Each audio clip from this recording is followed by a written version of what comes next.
Les vieux disent, dans le temps, des choses arrivaient comme il n'en arrive plus aujourd'hui. Dans le temps, des choses étranges arrivaient. Tout au bout du monde habitait Naï. Tout au bout de la grande terre, il habitait. Tout au bord de la mer froide. Son père était vieux et ne pouvait plus chasser.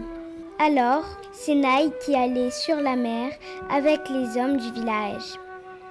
Il chassait le phoque, le morse. Il vivait comme ça. La mer froide et méchante. Dans le cœur des hommes, la peur était assise. Les hommes craignaient la mer. Ils la saluaient, lui offraient de la viande, du poisson séché, pour qu'elle ne se fâche pas, pour qu'elle leur donne à manger. Seul de tout le village, Naï ne craignait pas la mer. Il était jeune, et les jeunes, c'est bien connu, ont beaucoup d'audace. Seulement, Naï en avait vraiment trop. Rien ne lui faisait peur. Ni la mer, ni le vent mauvais, ni les grandes bêtes qui habitaient dans la mer. Je suis un homme, il disait. Je suis le plus fort. Un insolent, voilà ce qu'il était, Naï.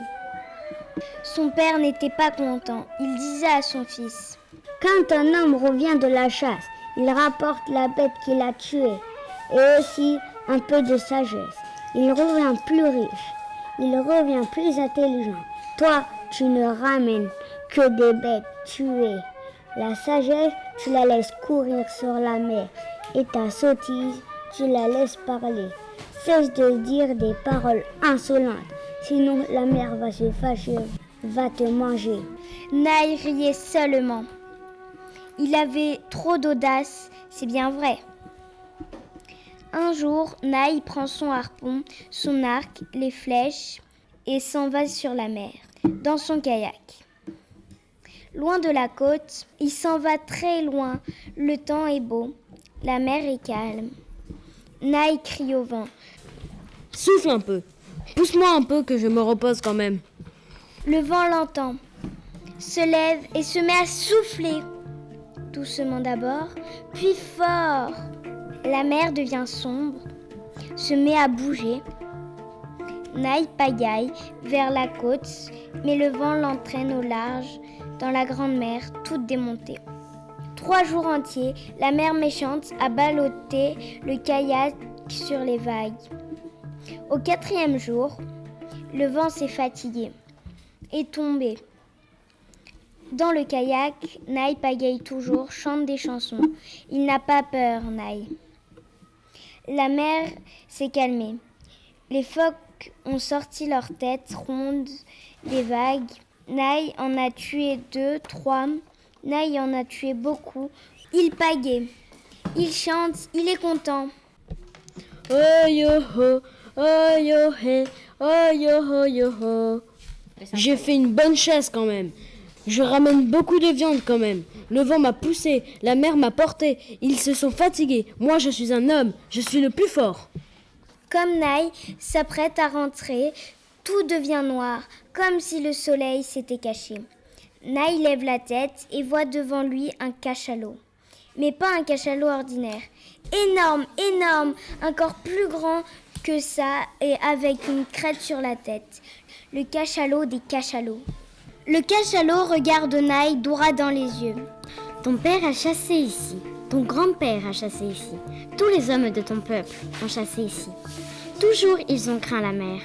Toujours ils ont respecté les bêtes qui y vivaient. Toi, tu dis des paroles insolentes. Tu ne respectes pas la mer. Pour te punir, je vais te manger. Naï a le cœur qui tremble comme la queue d'un lièvre, mais il ne laisse pas voir sa peur. Il dit au cachalot. Menacer les gens, c'est facile. Il faut encore voir lequel des deux est vraiment le plus fort. Si tu gagnes, ne serait-ce qu'une fois, tu mangeras mon père et tous les hommes de mon peuple. Mais si je gagne, alors tu troubleras plus notre mer, tu ne mangeras plus nos chasseurs. D'accord ? D'accord. Mais comment allons-nous lutter ? Nous allons lutter à la course, répond Naï. Tu vois tout là-bas, Sur la côte, la maison de mon père, le premier qui arrive devant cette maison, il a gagné. Ça va comme ça? Ça va comme ça. Et les voilà tous les deux partis à toute vitesse. Oh ya! Le pauvre Naï. Le cachalot l'a dépassé tout de suite. Il est arrivé sur la plage, s'est couché sur les galets. Il attend Naï et lui crie de loin. Tu as perdu, Naï. Je suis le premier. Naï a lancé son kayak sur les galets de la rive, a couru vers la maison, s'est mis sur le seuil et il a dit au cachalot. C'est moi qui suis arrivé le premier, pas toi. On avait dit le premier qui arrive devant la maison. Toi, tu es resté sur la plage. Tu n'as pas pu monter jusqu'ici. C'est moi qui ai gagné. Le cachalot n'est pas content. Bon, mettons que tu as gagné cette fois. Mais rappelle-toi que nous avons encore à lutter ensemble. On se retrouvera. Et le cachalot est parti dans la mer, pas content du tout. Au bout de quelques temps, Naï s'en va chasser le phoque sur la banquise. Il marche longtemps, il est fatigué, il se couche, s'endort au soleil. Tout à coup, il sent que la glace bouge. Naï se réveille et voit qu'il est en pleine mer, dérivant sur une petite banquise de rien du tout. Pendant son sommeil, la glace a craqué, le courant l'a emporté dans la grande mer. Naï est ennuyé. Ça va mal quand même.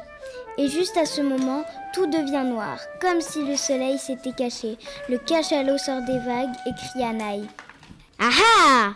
Cette fois, je te mange. Et ton père avec, et tous les hommes de ton peuple. Attends un peu. Encore 2 fois nous avons à lutter. On ne sait pas qui sera vainqueur. Tiens, tu vois le bateau qui passe là-bas? Séparons-nous. Celui vers qui le bateau viendra d'abord, il aura gagné. D'accord? Sur le bateau, un matelot crie. À bâbord! Un cachalot! Un homme à la mer, à tribord. Il faut d'abord sauver l'homme! Il fait venir le bateau près de la banquise de Naï. Il fait monter Naï à bord. Le cachalot rattrape le bateau et dit à Naï. Bon, tu as encore gagné. Mais nous n'avons pas fini de lutter. On se retrouvera encore. Le cachalot a plongé dans la mer. Naï est rentré à la maison chez son père. Une 3e fois, Naï s'en va à la chasse dans son kayak. Il s'en va loin dans la mer. Il s'en va. Et voici que tout devient noir, comme si le soleil s'était caché. Voici le cachalot des cachalots qui sort de la mer. Il dit à Naï. C'est notre dernière rencontre aujourd'hui. C'est aujourd'hui que je te mange. Il faut encore lutter pour la dernière fois. Bon, nous allons courir sur la mer en rond. Le premier qui se fatigue, il a perdu. Tu acceptes? Il saute de son kayak sur le dos du cachalot. Il croise les jambes, s'installe. Qu'est-ce que tu fais là? Veux-tu descendre? Descends de mon dos. Tu m'ennuies.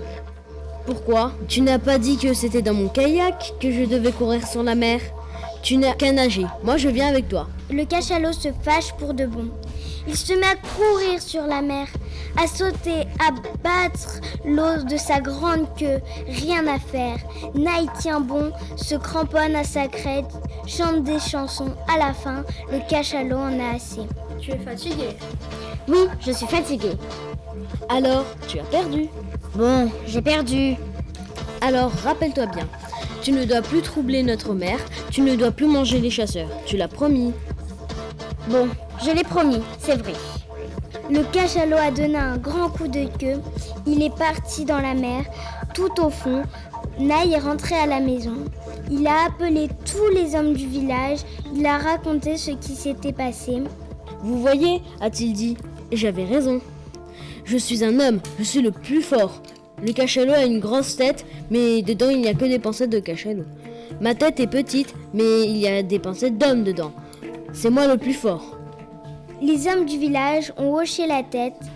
C'est vrai quand même, il a raison, Naï. Il a vaincu la mer.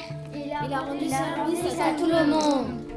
Ce n'est pas Naï l'insolent qu'il faut l'appeler. C'est Naï le courageux.